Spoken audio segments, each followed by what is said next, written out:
Hello and welcome to Zig Wheels, and on this ZigTalk we are asking the question, what is Harley Davidson smoking?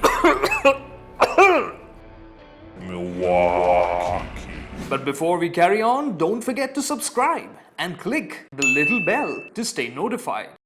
Okay, a little bit of a background. All these years we've been riding Harley Davidsons and thinking, man, they look beautiful. They've got so much charisma, right from the Sportster going all the way up to the Heritage Classic. I think the appeal has been how they've looked on our walls, on the posters that we've had since we were growing up. But the charm kind of wore thin once you got onto a motorcycle. And I think it made a lot of sense for a lot of guys out there because, you know, midlife crisis and all of that, you needed certain jewelry to accessorize your life, make new friends look pretty and, you know, hang out with the cool crowd. But as motorcycles, they weren't quite there, except for the Street 750. When the Street 750 came around, it was clear that Harley had realized that they needed something new, something younger to attract the younger audiences.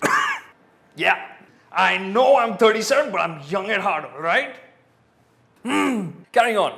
The Street 750 was a pure motorcycle, a machine that you got onto and didn't want to get off of. But Harley has been working behind the scenes to create a revamped lineup. We heard a lot about the Milwaukee 8. We've got that now here in the Softail family, and it turns out they are doing something special. I'm going to talk about the Fat Bob that we rode. Oh my God. Just a 6-kilometer ride on that motorcycle and I was grinning for the next half an hour. Why?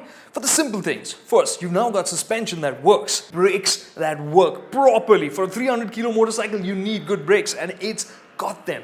It's got refinement. Of course, it's still got the V-twin character in that sense, but it's playful. That's the right word. In fact, in the Fat Bob, you'd look at that big mean machine and think this isn't for city commuting, but you'd have a hoot in traffic. You want to change lanes? Just give it a little bit of gas, the rear slides out, and you can just shift lanes using that. It is a crazy, fun motorcycle. And that's not all. We've sampled that same engine in the Heritage Softail as well. You can check out PD's review of the two bikes in the link below. You can see that they've got different characters and all of them now just seem to work so well. We would easily say that, hey, you could use a Heritage Softail and even commute in the city. And then you have the Fat Bob, which is brash and a lot of fun being ridden that way. But at the same time, if you hit the highway, you could spend some time on it. You could do long distances on that. So now we've got Harleys that do more than just one thing, and while doing all of that are so much fun. This is the first time I actually am going out to people and saying, hey, you think of buying a big bike? Have you checked out the Harleys yet? That's the kind of change it is. And from us, Harley, Zig, we'd off our caps, solid job done, and next I think we'd love it